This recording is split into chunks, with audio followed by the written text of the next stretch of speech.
नमस्कार, आप देख रहे हैं डीडी न्यूज। आपके साथ मैं हूं पराक्रम सिंह शेखावत। हमारे विशेष कार्यक्रम नेशन टू नेशन में आप सभी का स्वागत है, जहां सरहदों के पार की हर हलचल पर रहती है हमारी पैनी नजर। आज हम आपको सीधे जोड़ेंगे दुनिया की सबसे बड़ी सुर्खियों से। वो फैसले जो बदल रहे हैं वैश्विक समीकरण, और वो घटनाएं जिन्होंने पूरे हफ्ते अंतर्राष्ट्रीय मंच पर मचाई है हलचल। खबर सिर्फ हेडलाइन नहीं होगी, हर पहलू, हर रणनीति, हर असर, ग्राउंड जीरो के हालात, अंतर्राष्ट्रीय समुदाय की प्रतिक्रिया, वो भी तथ्यों, विश्लेषण और सबसे सटीक दृष्टिकोण के साथ। आइए सबसे पहले देखते हैं आज की वो 3 बड़ी खबरें जिनकी हम विस्तार से बात करेंगे। कुछ खबरें उनके अलावा भी होंगी, लेकिन आज जो 3 बड़ी खबरें हैं वो ये है कि समुद्र के नीचे का जो महायुद्ध है उसकी बात करेंगे हम। सबसे पहले अमेरिकी नौसेना की तैयारी की पूरी खबर आपको बताएंगे। अमेरिका ने कई परमाणु पनडुब्बी और ड्रोन का एक बड़ा ऑर्डर दिया है। यह अमेरिकी नौसेना के इतिहास में अब तक के सबसे बड़े सौदों में से एक है। अमेरिका समुद्र में अपनी शक्ति को कैसे बढ़ा रहा है बताएंगे आपको विस्तार से। इसके अलावा बात होगी रूस यूक्रेन युद्ध की भी। रूस में यूक्रेन के हमलों पर पुतिन ने कहा है कि यह तबाही का पेंडोरा बॉक्स है। आपको बताएंगे कि यह तबाही का पेंडोरा बॉक्स क्या है और रूस यूक्रेन युद्ध की ये जो रणनीति है इसके मायने क्या है। और साथ ही इसके अलावा नेशन टू नेशन में बात करेंगे कनाडा पर ट्रंप टैरिफ की भी। दरअसल अमेरिकी राष्ट्रपति डोनाल्ड ट्रंप ने कनाडा पर 50% का टैरिफ लगाने की घोषणा की है। बताएंगे आपको ये जो टैरिफ वॉर है इसका क्या मतलब है। तो आइए शुरुआत करते हैं नेशन टू नेशन की। और शुरुआत में सबसे पहले बात करेंगे अमेरिका से आई उस खबर की जिसने पूरी दुनिया को हैरान कर दिया है। अमेरिकी नौसेना ने परमाणु पनडुब्बियों और ड्रोन का एक सबसे बड़ा ऑर्डर दिया है। साफ है कि समंदर के नीचे सबसे बड़े महायुद्ध की तैयारी शुरू हो चुकी है। इंडो पैसिफिक क्षेत्र में नौसैनिक ताकत को बढ़ाने और समुद्र के भीतर बढ़ते दबदबे से बेधड़क मुकाबला करने के लिए अमेरिकी नौसेना ने रक्षा इतिहास की सबसे बड़ी पनडुब्बी डील पर अब मोहर लगा दी है। अमेरिका ने $76.6 अरब के ऐतिहासिक समझौते के तहत कुल 14 नई परमाणु पनडुब्बियों के निर्माण का ऐलान किया है। अमेरिकी नौसेना के इस अनुबंध के तहत कुल 14 न्यूक्लियर पावर्ड सबमरीन तैयार की जाएंगी। इनमें 5 कोलंबिया क्लास की बैलिस्टिक मिसाइल पनडुब्बियां और 9 वर्जीनिया क्लास की अटैक पनडुब्बियां शामिल हैं। तो समंदर में शिकारी ये अमेरिका की एक बड़ी तैयारी है। अमेरिकी नौसेना ने $76.6 बिलियन का ये ऑर्डर दिया है। और आपको बता दें कि 14 परमाणु पनडुब्बियां बनाने का ये पूरा ऑर्डर है। 9 block 6 Virginia class attack submarine इसके जरिए बनाई जाएंगी और कोलंबिया क्लास के बैलिस्टिक मिसाइल जो है वो सबमरीन बनाई जाएंगी। जनरल डायनामिक्स इलेक्ट्रिक बोट और हंटिंगटन इंगल्स इंडस्ट्रीज को यह पूरा ऑर्डर मिला है। अमेरिकी नौसेना के इतिहास में अब तक के सबसे बड़े सौदों में से इसे माना जा रहा है। वर्ष 2038 तक बताया जा रहा है कि सभी परमाणु पनडुब्बियां मिल जाएंगी अमेरिका को। तो एक तरीके से अमेरिका समुद्र में अपनी नौसैनिक शक्ति को लगातार बढ़ा रहा है। अब आपको बताते हैं कि ये वर्जीनिया क्लास अटैक जो है ये आखिर है क्या, इसकी क्या खासियत है, क्या खूबियां हैं। अमेरिकी नौसेना की सबसे अत्याधुनिक और घातक हमलावर पनडुब्बियां हैं। इसमें 4 अतिरिक्त बड़े वर्टिकल लॉन्च ट्यूब दिए गए हैं। टॉम हॉक मिसाइल दागने की क्षमता को 3 गुना से अधिक बढ़ा देते हैं और ये एक साथ 40 तक Tomahawk land attack cruise missiles ले जाने और सटीक हमला करने में पूरी तरह से सक्षम है। साथ ही हाइपरसोनिक ग्लाइड हथियारों प्रॉम्प्ट ग्लोबल स्ट्राइक को बिना किसी रुकावट के फायर करने के लिए यह डिजाइन किया गया है। सुधार के कारण यह समुद्र के भीतर बेहद शांत और अदृश्य रूप से चलती है। यह पानी के भीतर से ही टोही और हमलावर ड्रोन यूयूवीज को लॉन्च और रिकवर कर सकती है। इसमें अगली पीढ़ी का लैब यानी कि लार्ज अपर्चर बाउ सोनार सिस्टम लगा है जो दूर से ही दुश्मन की पनडुब्बियों का पता लगा सकता है।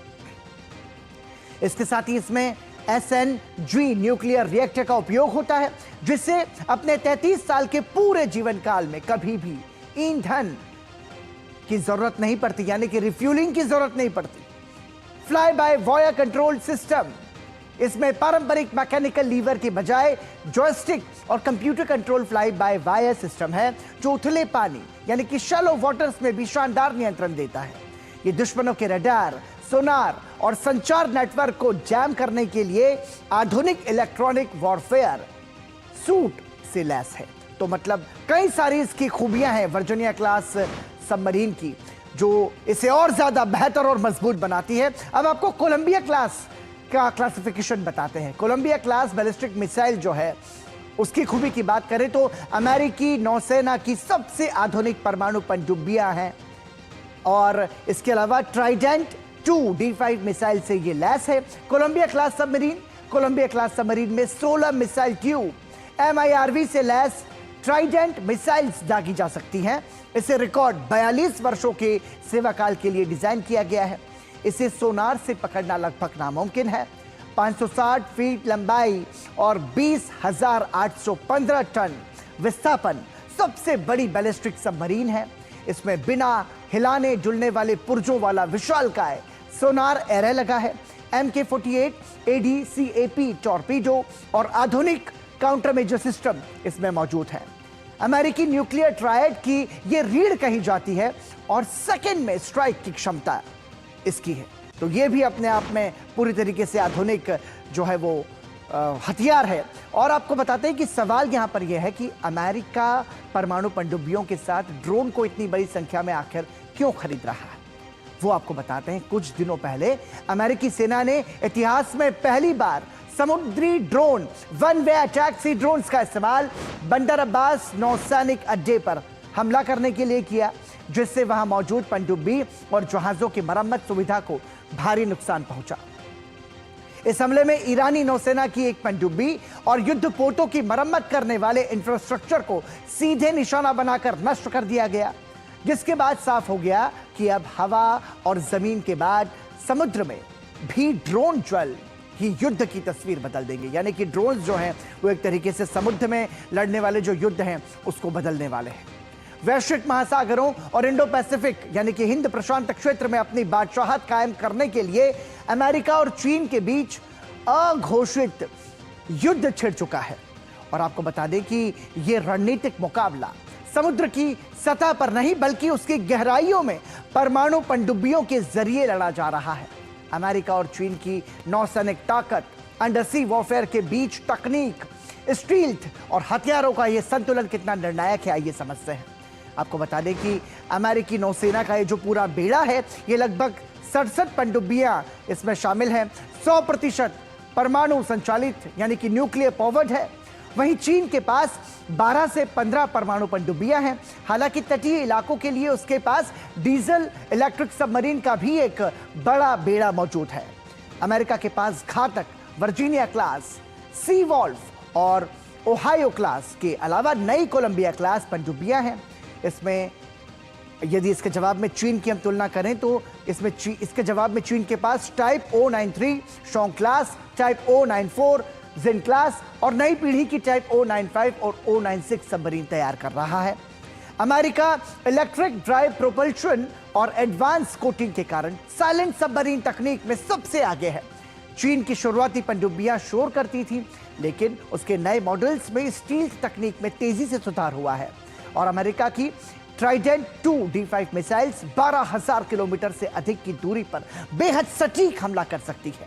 वहीं चीन की नई JL-3 जुलैंग 3 मिसाइल्स 10,000 किलोमीटर की रेंज के साथ चीन के तटीय पानी से ही अमेरिका की मुख्य भूमि को निशाना बनाने में सक्षम है।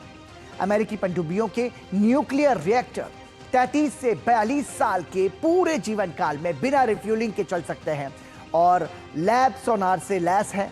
दूसरी ओर चीन AI आधारित सोनार और टॉड एरे तकनीक में तेजी से प्रगति कर रहा है। हालांकि उसके रिएक्टर्स को समय समय पर रिफ्यूलिंग की जरूरत पड़ती है, जहां अमेरिका गहरे समुद्र डीप सी वॉरफेयर में अपनी दशकों पुरानी तकनीकी श्रेष्ठता के दम पर हावी है।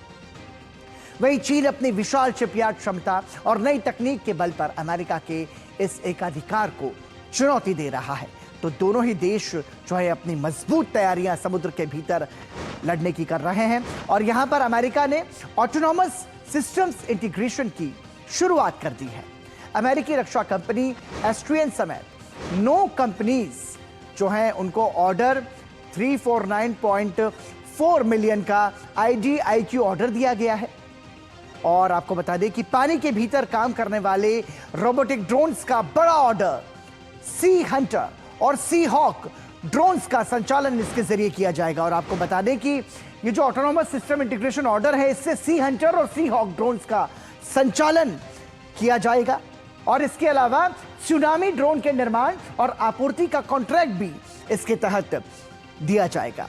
और आपको बता दें इसकी खूबी के बारे में कि यह बेहद तेज गति से चलने वाला स्वायत्त इंटरसेप्टर ड्रोन है, जिससे अमेरिका को बहुत ज्यादा उम्मीदें हैं। और यह ड्रोन हवाई ड्रोन के साथ मिलकर काम कर सकता है और इसके साथ ही निगरानी और दुश्मन के जहाजों पर हमला करने की पूरी क्षमता रखता है, जो कि आधुनिक तकनीक के साथ पूरी तरीके से सक्षम है। अमेरिकी रक्षा कंपनी एस्ट्रियन समेत 9 कंपनीज को यह ऑर्डर मिला है। 349.4 मिलियन का IDIQ ऑर्डर है ये। आप समझिए कितना बड़ा ये आंकड़ा है। पानी के भीतर काम करने वाले रोबोटिक ड्रोन्स का एक बड़ा ऑर्डर है। मतलब आप समझिए कि बदलते समय के साथ किस तरीके से जो युद्ध करने की क्षमता है वो भी लगातार बदल रही है और वो लगातार आगे बढ़ रही है। तो ये बताता है कि जो आधुनिक तकनीक में, आधुनिक दौर में जो युद्ध लड़ने की क्षमता है वो कितनी तेजी से बदल रही है और कितनी बेहतरीन तरीके से वो हम कह सकते हैं कि आगे बढ़ रही है। तो मतलब अब ये जो युद्ध होगा, ये युद्ध तकनीकी युद्ध होगा। और आपको बता दें कि रूस और यूक्रेन के बीच जारी युद्ध बेहद खतरनाक और विनाशकारी मोड़ पर पहुंच गया है। दोनों ही देश एक दूसरे के सैन्य ठिकानों, ऊर्जा इंफ्रास्ट्रक्चर और सीमावर्ती क्षेत्रों पर मिसाइल्स और लंबी दूरी के हमलावर ड्रोन से ताबड़तोड़ हमले कर रहे हैं। जहां एक तरफ फ्रंटलाइन पर जमीन कब्जाने का हिंसक जंग जारी है, वहीं दूसरी तरफ रूस के हवाई हमलों ने यूक्रेन के प्रमुख शहरों को हिलाकर रख दिया है। रूसी वायुसेना और नौसेना ने खार्किव, ओडेसा और राजधानी कीव समेत यूक्रेन के कई महत्वपूर्ण शहरों पर क्रूज मिसाइल्स, बैलिस्टिक मिसाइल्स और ईरानी डिजाइन शाहेद सुसाइड ड्रोन्स के एक बड़े पैमाने पर उनका इस्तेमाल किया है हमला करने के लिए। और इस हमले का मुख्य लक्ष्य यूक्रेन के पावर ग्रिड और एनर्जी इंफ्रास्ट्रक्चर को ध्वस्त करना है। जवाबी कार्रवाई करते हुए यूक्रेनी सेना ने स्वदेशी और पश्चिमी लंबी दूरी के ड्रोन्स का उपयोग करके रूस के सीमावर्ती इलाकों, जिनमें बेलोगोरोड, कुर्स्क और ब्रियांस्क के साथ साथ रूसी क्षेत्र के भीतर स्थित तेल रिफाइनरीज और सैन्य हवाई अड्डे को निशाना बनाया गया है। तो यह कहा जा सकता है कि इन दोनों देशों के बीच का ये जो युद्ध है, ये और ज्यादा विभत्स, और ज्यादा भीषण और ज्यादा उग्र हो रहा है। और इस बीच यूक्रेन की राजधानी कीव में देर रात मिसाइल हमलों के बाद सिलसिलेवार धमाकों से अफरा तफरी मच गई। रूसी रक्षा मंत्रालय की रिपोर्ट के अनुसार रूसी सेना ने यूक्रेन के रैनी बंदरगाह स्थित सैन्य डिपो पर सटीक ड्रोन हमला किया। इसके अलावा आपको बता दें कि चेर्नोमोर्स्क बंदरगाह में तैनात यूक्रेनी नौसेना की एक गश्ती नौका, जिसे पेट्रोल बोट भी कहा जाता है, उसे भी नष्ट कर दिया गया। रूसी जमीनी बलों ने डोनेट्स्क क्षेत्र में एक और रणनीतिक बस्ती पर अपना नियंत्रण स्थापित कर लिया है। शनिवार तड़के राजधानी कीव और उसके आसपास के इलाकों में हवाई हमले के सायरन गूंज उठे, जिसके तुरंत बाद कई शक्तिशाली धमाके सुने गए। यूक्रेनी वायुसेना के मुताबिक रूस ने कीव को निशाना बनाकर कई बैलिस्टिक मिसाइल्स और लॉइटरिंग म्यूनिशन सुसाइड ड्रोन दागे थे। और यहां पर आपको बता दें कि यूक्रेन ने भी पलटवार किया है। रूस के राष्ट्रपति व्लादिमीर पुतिन ने कहा है कि हमारे हमले पूरी तरह सफल और कारगर साबित हो रहे हैं। Первое. Второе. Я же когда-то и создавал эту партию. Так что, естественно, было и партии, все партии, которые представлены в парламенте, за их государство. Они эффективнее, эти удары. Они своевременными являются. И, безусловно, это помогает нашим бойцам, нашим ребятам, героям нашим на фронте решать стоящие перед ними боевые задачи. Почему? Да потому что это нарушает возможности доставки техники, боеприпасов, ротации кадров на линии боевого соприкосновения. Это нарушает возможности оборонно-промышленных предприятий. रूस और यूक्रेन के बीच जारी जंग से इस वक्त की बेहद दर्दनाक और सनसनीखेज खबर आ रही है। मध्य यूक्रेन के एक व्यस्त शॉपिंग मॉल पर हुए रूसी ड्रोन हमले में भारी तबाही हुई है। शुक्रवार को हुए इस हमले में कम से कम 15 लोगों की मौत हो गई, जबकि 130 से अधिक लोग गंभीर रूप से घायल हो गए हैं। स्थानीय प्रशासन घटना के समय मॉल के अंदर मौजूद लोगों का सटीक आंकड़ा जुटाने और पीड़ितों की अंतिम सूची तैयार करने में जुटा है। और इस बीच यूक्रेन के राष्ट्रपति ने इन हमलों को आम नागरिकों पर रूस का क्रूर हमला करार दिया है। Зараз в Кривому Розі рятувальна операція після удару по торговельному центру. Сили залучені всі необхідні. На жаль, багато людей постраждали. Був удар кількох російських дронів, цілеспрямований, підлий, один за одним. На зараз відомо вже про 14 загиблих. Мої співчуття рідним та близьким. Більше 100 людей поранені. Відомо, що серед них 11 дітей. З'ясовують інформацію про всіх, хто міг бути в цьому торговельному центрі. Абсолютне звірство росіян. Просто тварі. Обов'язково відповімо. मतलब दो देशों के बीच की ये लड़ाई जिसमें अब आम नागरिक जो हैं उनकी हत्याएं हो रही हैं।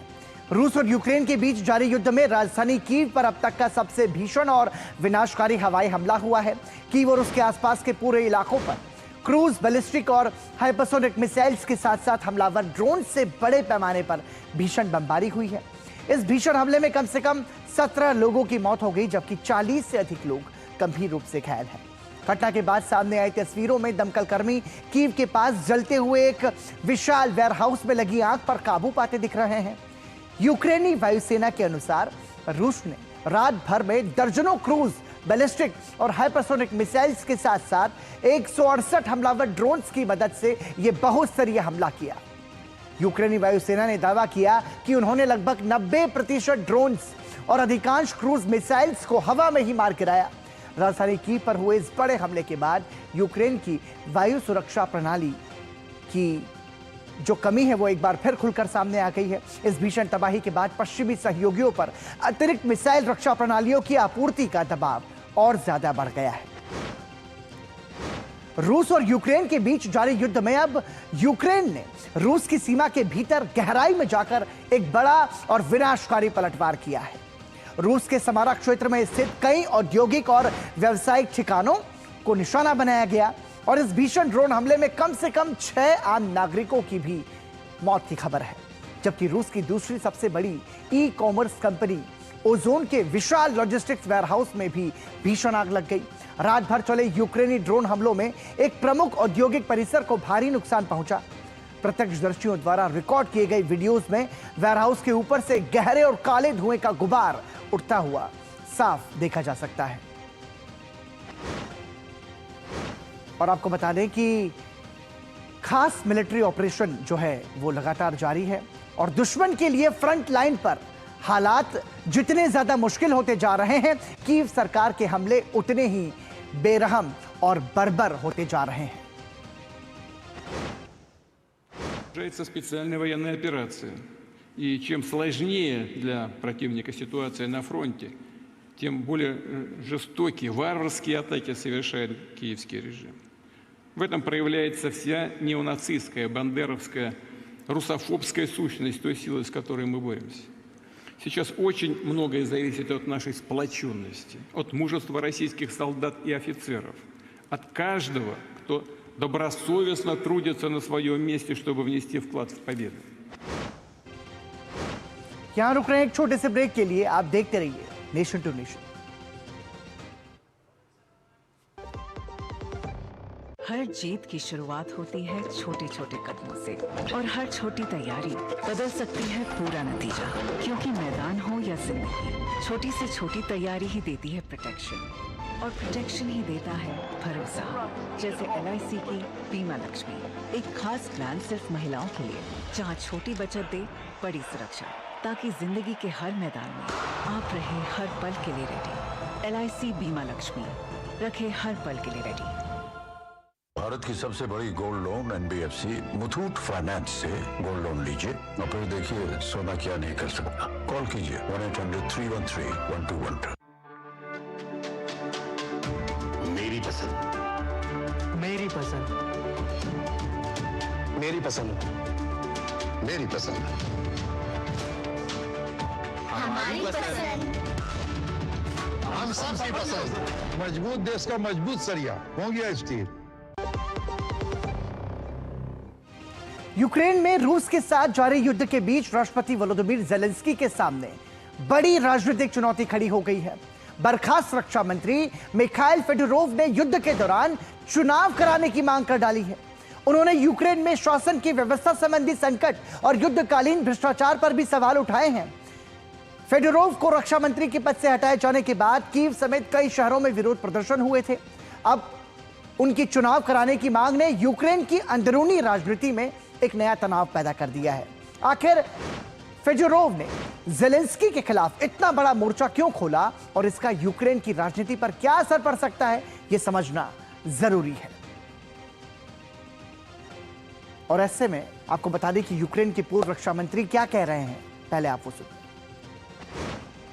Демократія не може бути заручницею Росії. Ми воюємо саме тому, що хочемо залишитися вільною європейською державою.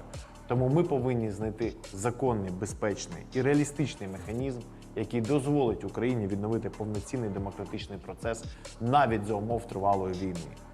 У нас є системна криза управління. Стара система занадто часто живе за власними правилами. Вона захищає себе, вона боїться змін, вона повільно ухвалює рішення, вона може карати за ініціативу і винагороджувати за лояльність. इस पूरे मामले पर जानकारों का मानना है कि पूर्व रक्षा मंत्री को डिफेंस सेक्टर में आवश्यक सुधार करने से रोका गया था। Former Minister of Defense, and he was also former Minister of Digital Transformation, is calling for election because he was ousted from the position of the Ministry of Defense and prevented from implementing a quite systemic reform of that ministry, the whole defense sector, and also promoting the approach to asymmetric and technological war as a strategy to win over Russia. There was quite a large nationwide protest against his dismissal, and he was hoping that President Zelensky would reconsider his decision between mid-July and mid-August as we speak. But now, as the parliament is in session, it looks like a different Minister of Defense will be appointed, so he is aborted from the system, and he wants to challenge Zelensky in that decision. और अब बात America और Canada के बीच जारी tariff war की। आपको बता दें कि अमेरिका और कनाडा के बीच जो ट्रेड वॉर है वो गहराता हुआ नजर आ रहा है। नई ट्रेड डील पर सहमति नहीं बनने के बाद अमेरिका ने कनाडा से आने वाले 20 अरब डॉलर से ज्यादा के सामान पर 50% टैरिफ लगा दिया है। कनाडा ने भी जवाबी कार्रवाई की बात कही है। प्रधानमंत्री मार्क कार्नी के मुताबिक शुरुआती बातचीत में अच्छी प्रगति हुई थी, लेकिन आखिरी समय में ऐसी शर्तें रखी गई जिन्हें कनाडा स्वीकार नहीं कर सकता था। दोनों देशों के बीच बढ़ते टैरिफ वॉर का असर अब उनके आर्थिक और कूटनीतिक रिश्तों पर भी पड़ सकता है। और चूंकि कनाडा पर 50% का यह टैरिफ है, तो ऐसे में कनाडा से अमेरिका निर्यात पर 50% का जो टैरिफ है वो लागू हो चुका है। ये 50% टैरिफ जो है कनाडा से अमेरिका निर्यात पर यह लागू है। इसके अलावा सीमेंट, वाइन, डेयरी उत्पाद, कृषि उत्पाद, कपड़ों पर यह 50% टैरिफ जो है ये लागू है। निश्चित रूप से इसका असर कनाडा की अर्थव्यवस्था पर पड़ेगा। अमेरिका ने टैरिफ एक्ट 1930 का इस्तेमाल यहां पर किया है। दरअसल ये पूरा फैसला जो लिया गया, वार्ता विफल होने के बाद यह कार्रवाई ट्रंप ने कनाडा के ऊपर की है। और आपको बता दें कि कनाडा का डॉलर के बदले डॉलर पर कनाडा ने भी यहां पर पलटवार किया है। और वो क्या पलटवार किया है उस पर नजर डालें तो कनाडा ने अमेरिका पर टैरिफ का ऐलान कर दिया है। मतलब एक तरफ अमेरिका कनाडा पर लगा रहा है, तो वहीं कनाडा ने भी अमेरिका पर टैरिफ का ऐलान कर दिया है। यूएसएमसीए व्यापार समझौते को इसके जरिए झटका लगा है और ऊर्जा खनिजों को छूट दी गई है। तो मतलब दोनों ही देश अब एक दूसरे के आमने सामने हैं और एक दूसरे पर टैरिफ जो है वो लगा रहे हैं। कनाडा के प्रधानमंत्री ने कहा है कि हम अपने हितों से कोई समझौता नहीं करेंगे। To be clear, there are elements where we would see the merit of that as part of a comprehensive deal that made sense for Canada. So if you have an integrated auto market and you want to have an integrated steel market, for example, related aluminum market, then and you have concerns, as we do, as the Americans do, about non-market economies, about transshipment of steel, for example, through third countries, etc., then it makes sense to align, and I would say that, again, within a comprehensive deal, we'd be prepared to do that. But that's us deciding to do something that is in our joint interests, as opposed to being told to do something or being restricted from doing something else. इसी के साथ ही nation to nation में आज के लिए इतना ही। दीजिए अनुमति। नमस्कार।